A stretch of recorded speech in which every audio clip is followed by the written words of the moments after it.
The BRICS Business Council is hosting the BRICS Business Editors Breakfast today. The engagement with editorial heads of agenda-setting media titles will outline the trade and investment posture of the BRICS Business Council program, the economic workstream of BRICS in South Africa, as well as the tangible economic opportunities that emerge for South Africa and the African continent. SABC News reporter NOMPU SIZIBA is covering the story for us. NOMPU, good morning to you. I think this is definitely one of the more interesting conversations taking place under the umbrella of BRICS, right? I mean, what are we hearing about really what business editors should be taking from these discussions, and really what their role is going to be during the BRICS summit? Thanks very much. Yes, well, we're here in Sandton, where the BRICS Business Council is holding a media briefing with business editors on what we can expect in terms of the BRICS summit that's happening in August. And of course, it's a very exciting time because the BRICS nations are discussing the potential to strengthen trade ties, investment ties, working on areas of skills development, and just generally boosting their respective economies. So now, just to tell us a bit more about what we can expect, I'm joined by Busi Mabuza. She is the chairperson of the BRICS Business Council. Thanks very much, Mebusi, for joining us. So you've been briefing us today about what we can expect, telling us about the various sectors that you're going to be looking at and so on. Just give us an overview. Thank you so much for the opportunity. So we're here today to outline the program of the economic work stream of the BRICS formation. And we have worked together with our BRIC partners in creating a fantastic program, which starts with an inbound buying and investment mission that is being sponsored by our Department of Trade, Industry and Competition, together with the provincial growth and development promotion agencies, where they've invited business leaders from the BRICS nations to come and see what we manufacture, what we produce, what services we can offer them in the country. And this, of course, talks directly to the trade opportunity, because much as the intra-BRICS trade has grown by 7% per annum since 2016, which is a fantastic growth rate, we have found that South Africa and the African continent continue to export raw materials, not manufactured goods, not enough beneficiated goods. And we believe there's an opportunity to attract investment into the country so that there is more manufacturing in the country and the continent in order for us to start addressing that trade gap.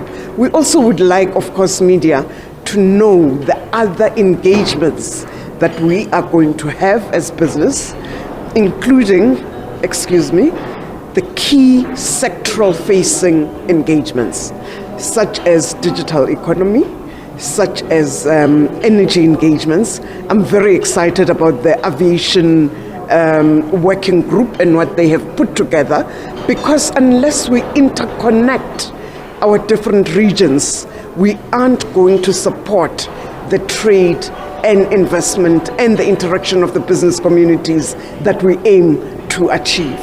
Now, we know the BRICS Business Council has been around for the past 10 years. You're going to be celebrating the 10 years anytime now.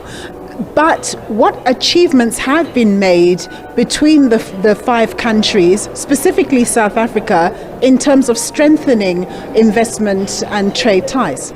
Absolutely. We were launched, in fact, when South Africa hosted the BRICS nations for the first time in 2013 in eThekwini. And so we are turning 10 years old this year, and we're going to celebrate that. And we did actually undertake a study to reflect on what it is that the BRICS Business Council committed to when we were formed, and whether we have achieved any of those ambitions and commitments or not. We pride ourselves, first of all, with the input that we gave that led to the formation of what is commonly known as the BRICS Bank, the new development bank. That bank is now not only on the ground, but it also has pivoted away from just funding sovereigns. It now funds the private sector, which is a fantastic opportunity for all business that is looking for opportunities in the country, in the continent, and across the BRICS nations. Secondly, the interaction between our respective business communities is much smoother than it was 10 years ago. Evidence of that came, of course, with the COVID-19 lockdowns, where supply chains were immediately closed, and countries such as South Africa and the rest of the continent all of a sudden had to scramble to find medication, to find personal protective equipment. And we could pick up the call when the Solidarity Fund called and said, we're struggling to get what is needed in the country. We could pick up a phone and call a counterpart in China, call a counterpart in India, and say, here are the materials that we need. And we saw things moving. And what I liked about the approach of our country in that regard was that the president was leading from the front and speaking for the continent, not just for South Africa in terms of those interventions. I already mentioned the fact that the intra-trade amongst the BRICS nations has grown at a rate of 7.1%. Of course, powered by the high growth economies such as India and China. But the fact that South Africa has kept up with that growth rate is laudable. What we need to do now is ensure that we start closing the trade gap by ensuring that the basket of goods and services that we offer the other nations are value added. Busi, thank you very much for giving us some overview of what we can expect in the month of August. I've been speaking there to Busi Mabuza. She is the chairperson of the BRICS Business Council. Looks as though there's a lot that we can look forward to, an array of activities and meetings from the 13th of August right through to the 23rd of August, where the BRICS Business Council is going to be heavily participating and seeing a role where all the BRICS countries manage to strengthen ties in terms of trade and investment and helping to skill each other where there are gaps in the respective countries.